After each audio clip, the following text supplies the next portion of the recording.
But have fusion energy is clearly a future world. It's 30, 50 years, where it's a dominant form of energy if everything goes right. Fusion is the only candidate we have. It's what the stars are doing. It's what the universe is telling us to do as the right way to create energy. It's not, do you think it's the right way or not? It's coming, for sure. Thanks for watching, everyone. If you want to know how close we are to resurrecting the mammoth, curing AIDS, or taking pictures of black holes, you can do that right here. And thanks again for watching, Seeker. We'll see you next time.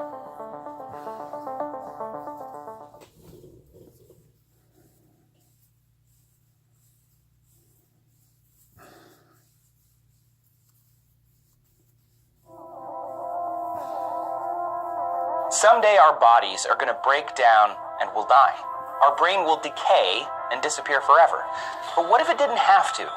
Right now, there are scientists around the world working on technology that could one day take your brain and possibly your consciousness and upload it into a computer.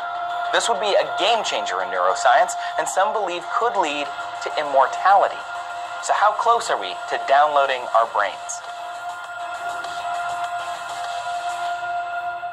Okay, first off, what do we mean when we say downloading the brain? It's not plugging a cable into your head and syncing it with your phone. It's much more complicated than that because, well, the brain is really, really complicated. So the information in a brain is encoded in the synaptic connections between neurons. This is the major theory of how not only episodic memories are encoded in the brain, but essentially all learned knowledge. Now, there's on the order of 100 billion neurons in a human brain, and each of those neurons has tens of thousands of connections.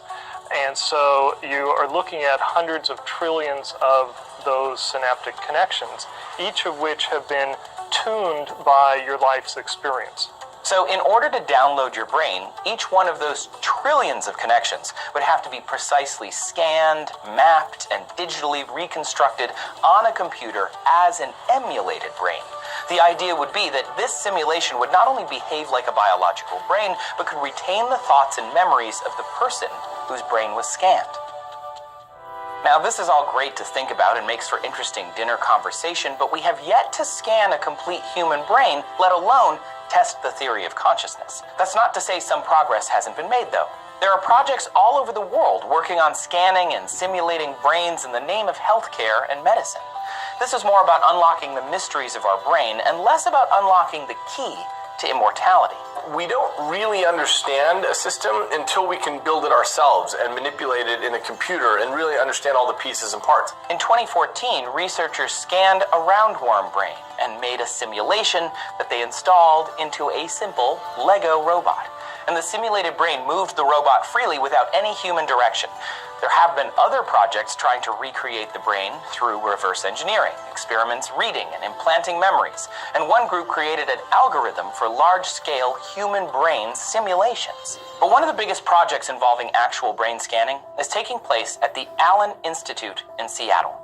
They have scanned and digitally reconstructed a cubic millimeter of a mouse brain. Yeah, that may not seem like a big deal due to the really small scale, but this is the largest roadmap of connections of a mammalian brain ever. Now, a cubic millimeter is about the size of a single grain of sand and is home to 100,000 neurons and over 1 billion synapses. In order to scan this tiny segment, it first had to be sectioned 25,000 times, with each slice being about 1/5 the thickness of a human hair. Then, tens of millions of images were taken. This gives you an idea of what would have to happen in order to scan the entire human brain. That means that mapping a human brain 1 million times larger would take a fleet of electron microscopes, decades, in order to image. Obviously, the technology is going to have to change, perhaps not radically, but at least in scale, to make something like this happen. We just don't have powerful enough technology to be able to accurately and efficiently capture an entire human brain. And even if we could, would that also copy our consciousness?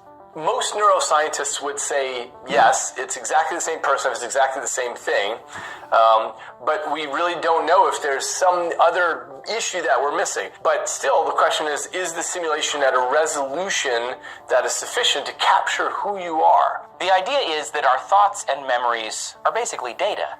And in theory, we should be able to copy that data over to a computer, and you would still be you. But what kind of you? If we, made a replication of your brain, there's no reason that you'd be living in silence and darkness inside Dropbox. We'd be giving you fake input. In theory, if somebody were a computer simulation, what it would be like is exactly what this is like for us. You'd look around, you'd say, oh, here I am, I can feel my body, I can taste this drink, I can eat this pizza, and in theory, it wouldn't be any different. Or if you want to still experience the real world, your brain could be installed into a robot. The person opens up their robotic eyes and they say, wow, I'm still here. And if it works, that's how it should feel. It should feel like you are coming out of a surgery. You should be able to call up memories from your past. You should be able to still remember how to do certain things. You should have the same likes and dislikes. However, advancements in connectomics won't come from scientists looking for the fountain of youth. Researchers want to understand the brain better. In order to combat disease and mental disorders, we'd be able to better treat tumors, epilepsy, addiction, and learn more about how we evolved. This is why people are looking to digitally map the brain.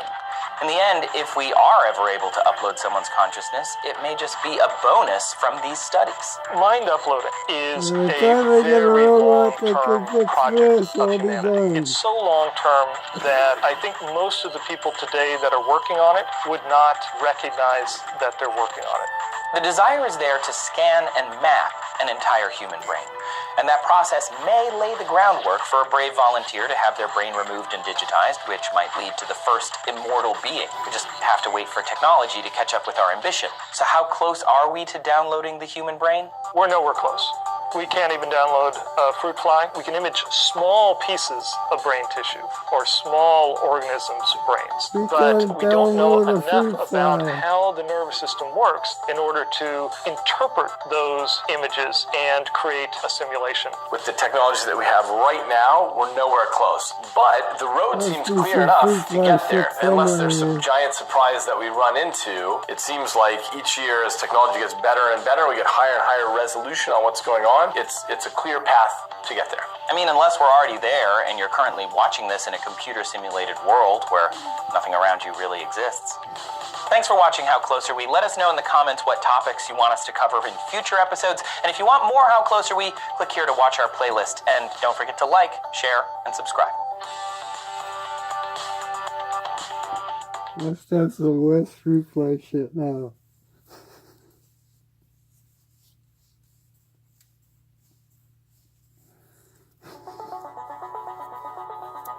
You may not want to admit it, but at one time in your life, you've talked to an animal. Maybe it was letting a dog know that it was a good dog, or asking a cat where it's been. Maybe you gave words of encouragement to an elephant or scolded a sheep, whichever animal it was that you talked to. One thing is for sure, it probably didn't talk back. But what if it could? Scientists are working on ways to not only understand what animals are saying, but to one day talk back, forever changing the way that we think about them. So how close are we to talking with animals?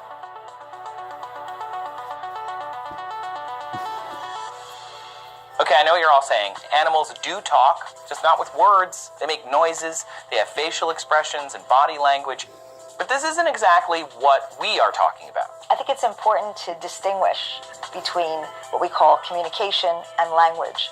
Communication is the more general term, and it really refers to this exchanging of signals in a meaningful way. And language is a word that is fraught with interpretations and involved in many debates, whether other animals have language or are they communicating.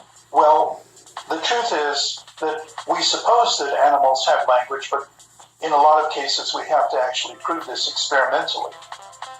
No one has yet proven that an animal other than us has language, partly because the idea of what constitutes a language hasn't really been established. But in the broader sense, language should be distinct and organized patterns of communication with a near infinite number of combinations that have been learned and used voluntarily, not in a reactionary or instinctual manner. When your dog barks at a squirrel that runs past, this is a predictable instinctual response, so we don't consider it language. But there have been studies that show some do communicate in a very complex manner that show traits of language. Now, we just have to figure out how to decipher what they're saying.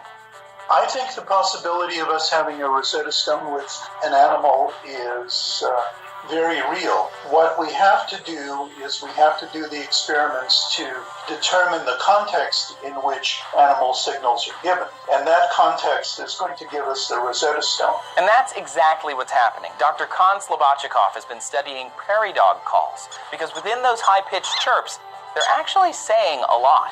They are able to tell each other what the species of predator is, and the alarm calls are given in response to a predator. The prairie dogs tell each other whether the predator is a red-tailed hawk, is a coyote, is a domestic dog, or is a human. They can describe the physical features of the predator. So with humans, they can tell each other about the color of clothes that the person is wearing, about the general size and shape of the person, something about the speed of travel of the person. Combining years of recorded prairie dog alarms with AI technology, he may one day be able to create a prairie dog to English translate.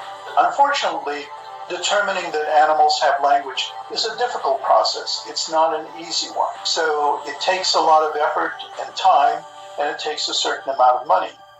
One of the main obstacles that slows us down from communicating with other species is that we don't have a shared code.